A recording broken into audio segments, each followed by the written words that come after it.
In a notable incident on June 12, 2020, a confrontation between an Amazon delivery driver named Deja Murphy and property owner Keith Miller in Lowell, Indiana, has brought to light the complexities of enforcing laws on private property.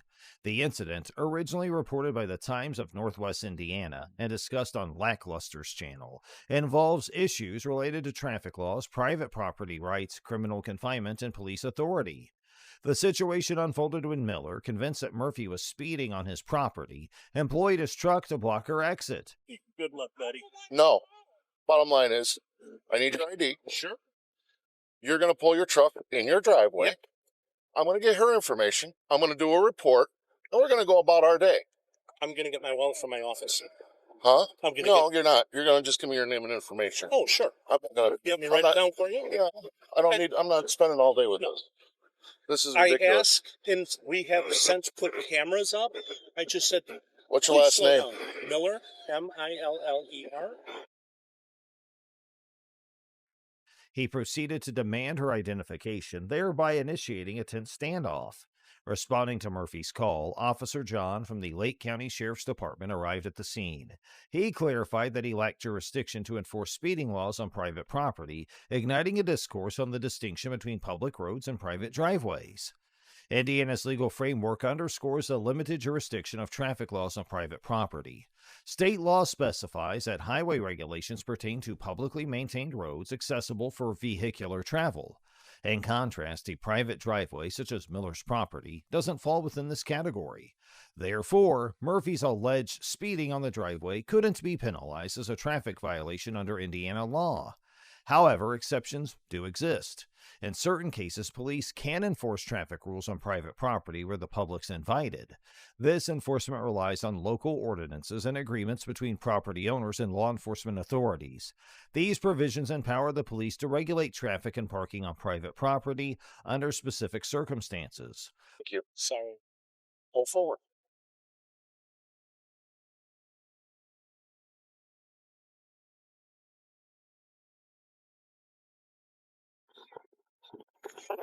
Okay, ma'am. Okay. I need your license. Okay. And may I ask why didn't you want to Because you called the police, he called the police, Just making and sure. That's I'm all I want called to know. here. That's why I need your information. That's all I want to That's know. all the information I need. And he's upset because you were speeding. But I y'all told him wasn't. he couldn't do what he's doing. And And you're going to go on your way. And if you have any issues, you and your company can stop delivering here. Okay. How's that? He came to my door. That's what bothered me. He came in my door, opened the door, told me to get the hell out my door.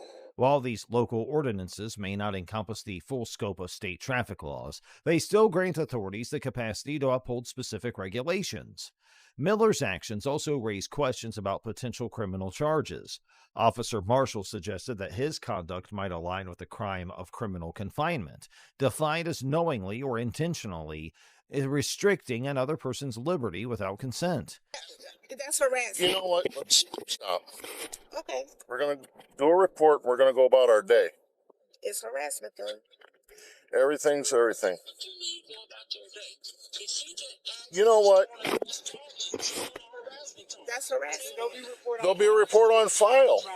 While Murphy's situation didn't precisely match this definition, it highlighted the broader issue of maintaining public safety and individual rights on private property. To the prosecutor's office? This is Lake County? Yeah. Yes. We'll give you a case number. Yeah, I want the case number, please. It'll be on the report, sir. What's your name? It'll be on the report. It's Marshall. Marshall? Okay.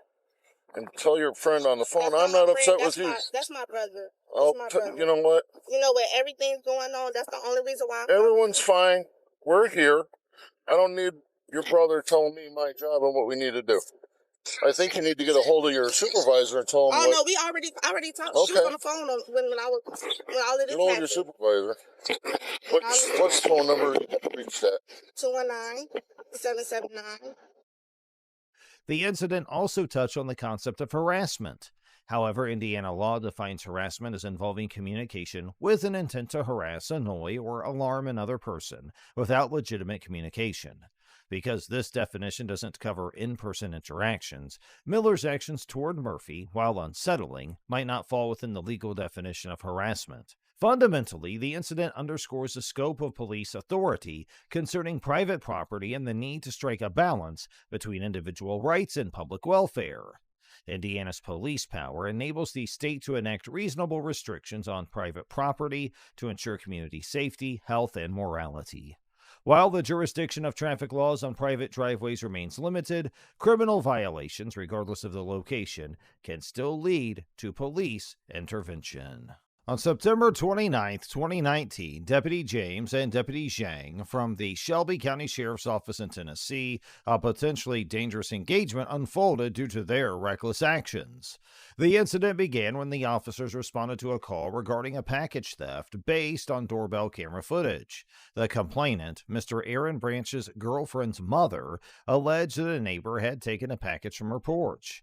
Upon arriving at the scene, Deputy James and Deputy Zhang engage with the witnesses, specifically Ms. Vernita Eccles, who identified the neighbor across the street as a suspect. She further mentioned that the neighbor might have a bench warrant for her arrest. Within minutes, the officers made their way across the street to confront the neighbor, seemingly without validating the claims made by the callers.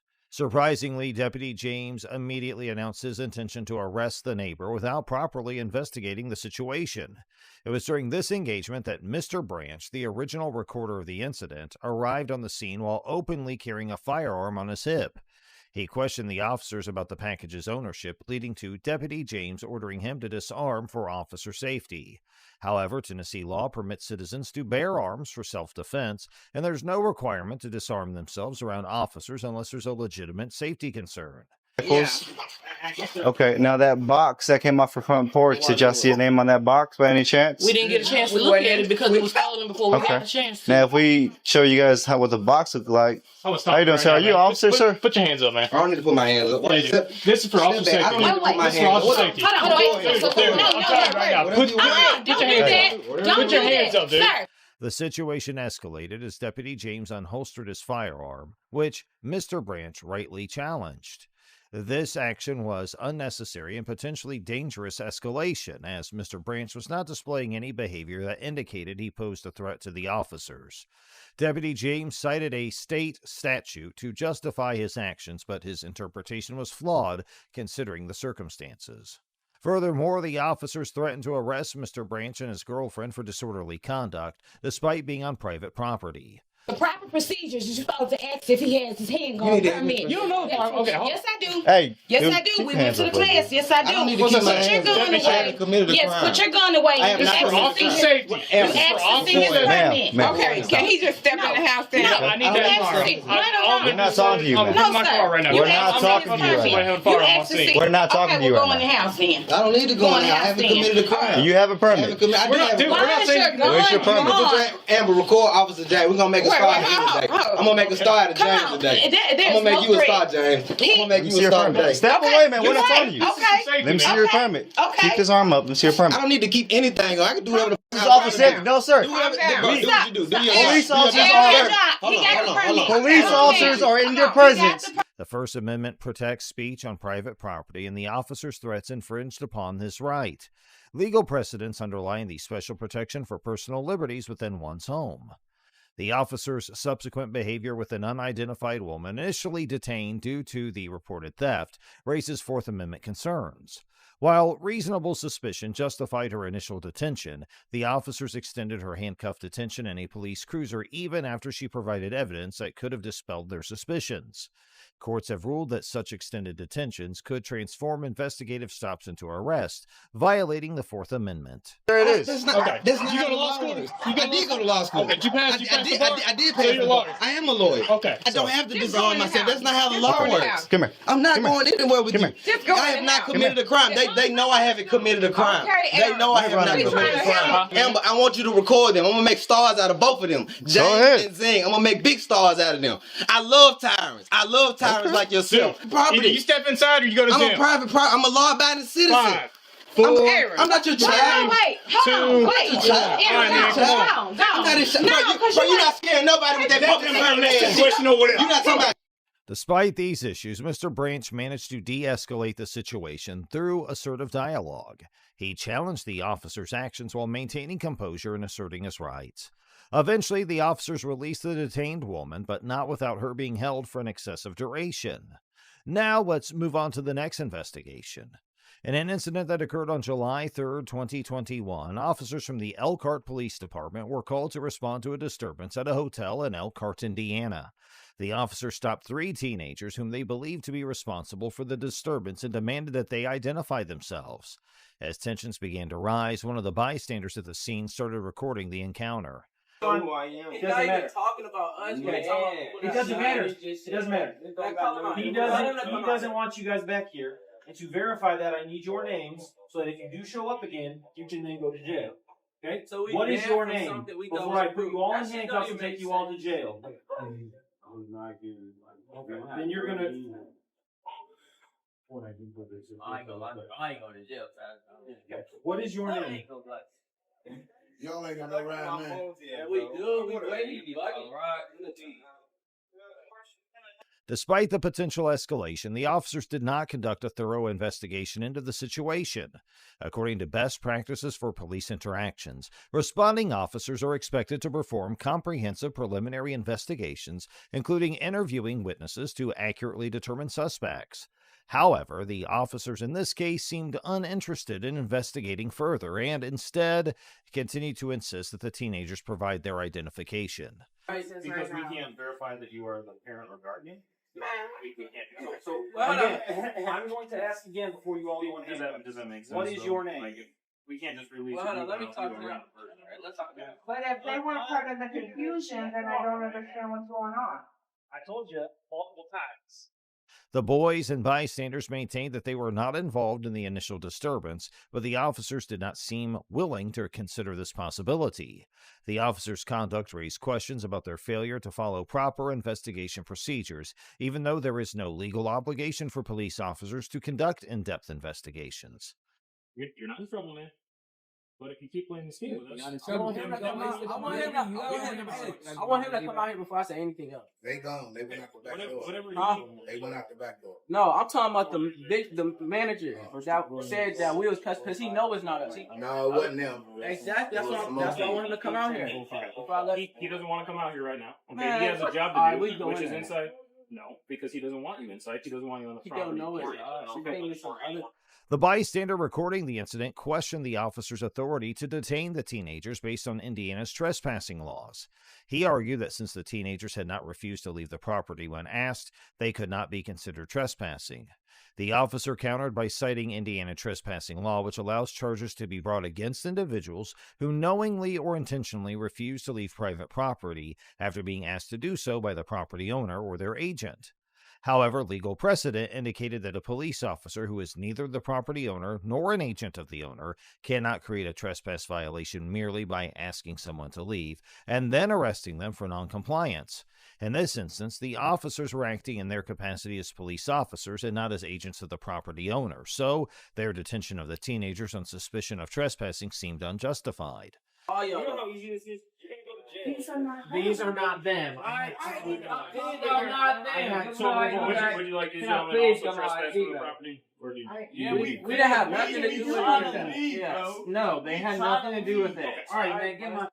Stand up. The other dude talking about the gun. It was taller boys who are probably already all gone because they knew that you were coming. They don't want to That's what deal I with said. police. Until he come out here. I just right Fair enough, but when I walked in, he pointed to you Yeah, gentlemen. man, that's Right why I now, want him you to got come my- out. You got my name for nothing. You got my name for nothing. He didn't want to come out. It wasn't that hard for him to come out here and clear it up. He trying to put me in here because it's taking Sure, me to jail. because you're not cooperating. You're not doing his It's job easier right. for me to control the Not doing his situation. job right. I am doing my job right. See, y'all don't know What's your name, badge number? He was talking about. They was in there talking about gunplay with this dude, man. That's Sure, what I said. and Y'all when I didn't have got nothing here, to do with listen, it. when I got here, Yeah. he pointed to these gentlemen. We told you it was Okay. The description that he gave. I can't take your word for it when he pointed to you. Furthermore, Indiana law does not have a stop and identify statute that mandates individuals to provide identification during criminal investigations.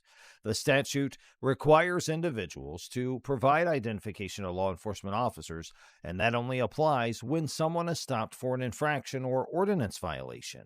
This means that the officer's demand for identification lacked a legal basis. He did. He pointed. He was already in there, bro. He pointed to you. Okay. That's why. Name and badge number, please. Isn't LCAR policy for you to identify yourself to the public? My guess is they probably already left. Okay. Because they all probably have their licenses. That's fine. And they drove off because they didn't want to deal with you guys. The situation escalated further when one officer claimed that the hotel manager had misidentified the teenagers as the perpetrators of the disturbance. Despite the assertion from the bystanders that the detained teenagers were not involved, the officers seemed unwilling to reconsider their actions. The bystanders and teens remained composed, and with the intervention of the bystanders, the officers were eventually compelled to release the teenagers. Now let's take a look at another investigation. Law enforcement agencies serve as the guardians of justice, entrusted with protecting the innocent and maintaining order in society.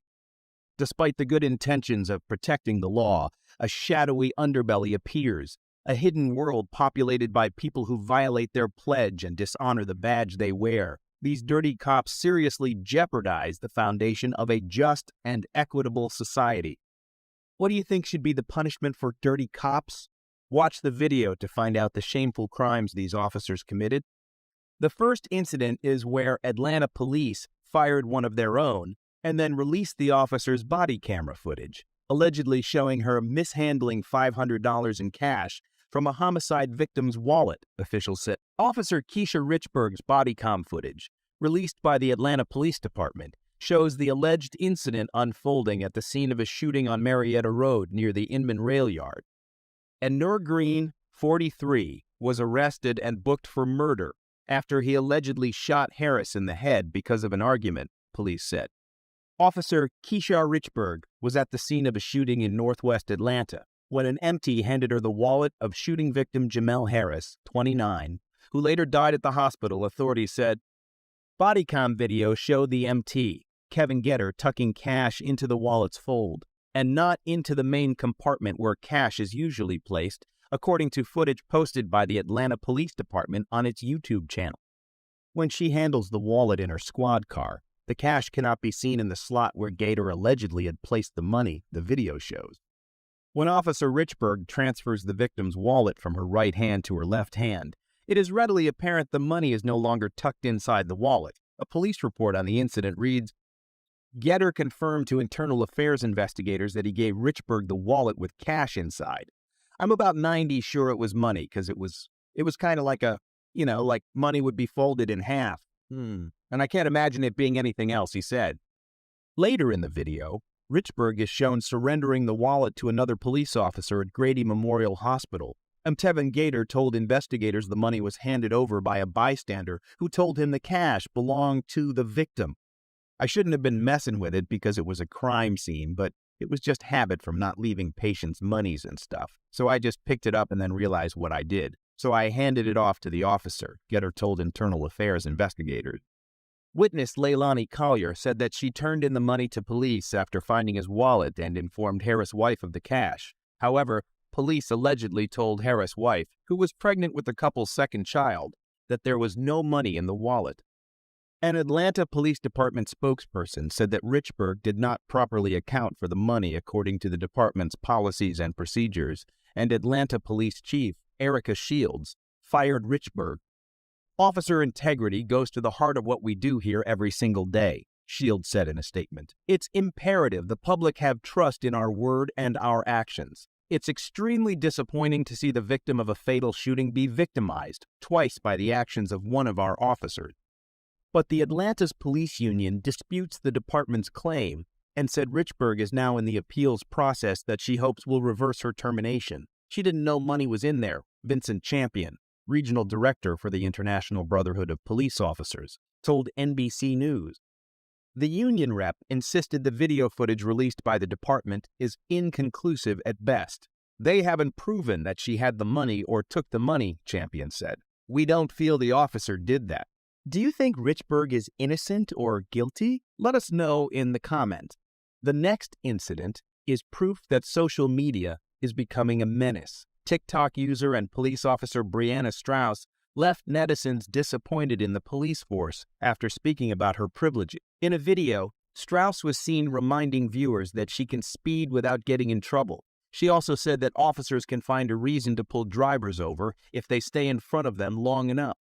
The video has led to a lengthy debate about police officers' entitlement, with people taking to Twitter to call her out. Brianna Strauss works with the Federal Way Police Department in Washington State. In the now viral video, she told viewers that the police are above and beyond the law and do not have the same rules as the citizen. This has led netizens to believe that Strauss was abusing her power after she became an authoritarian figure.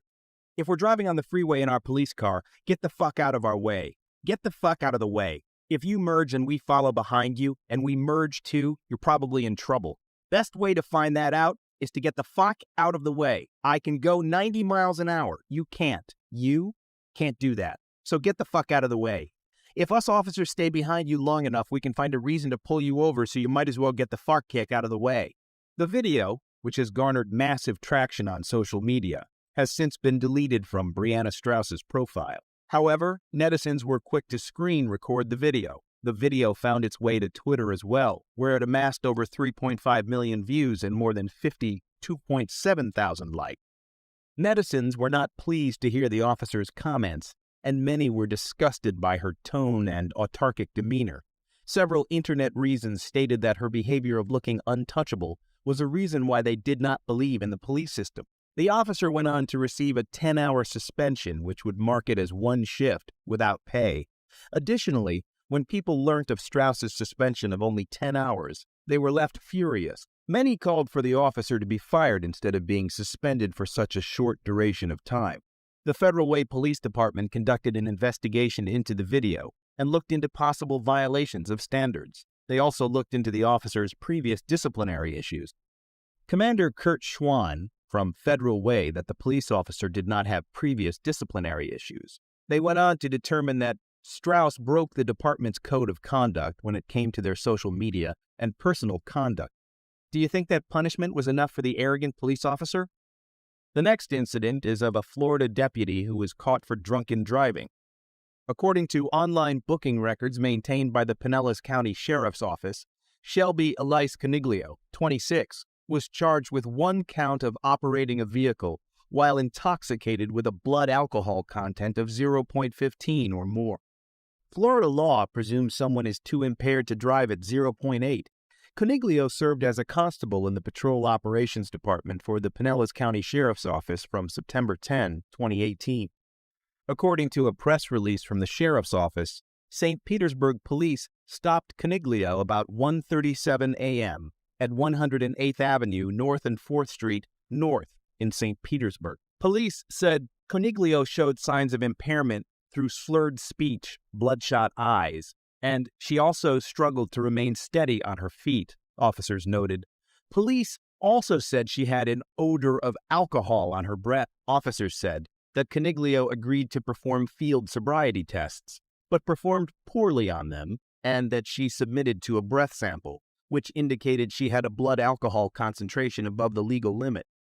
Officers said Coniglio submitted a breath sample that indicated she had a breath alcohol content level of 206/219, according to the Sheriff's Office. Her blood alcohol level was also higher than the state limit of 0.8. Coniglio was arrested and booked into the Pinellas County Jail and was released on her own recognizance. However, per the Sheriff's Office policy, Coniglio's employment was immediately terminated following the arrest. What do you think is the best way to protect citizens from dirty cops like this? Let us know in the comments, and don't forget to like and subscribe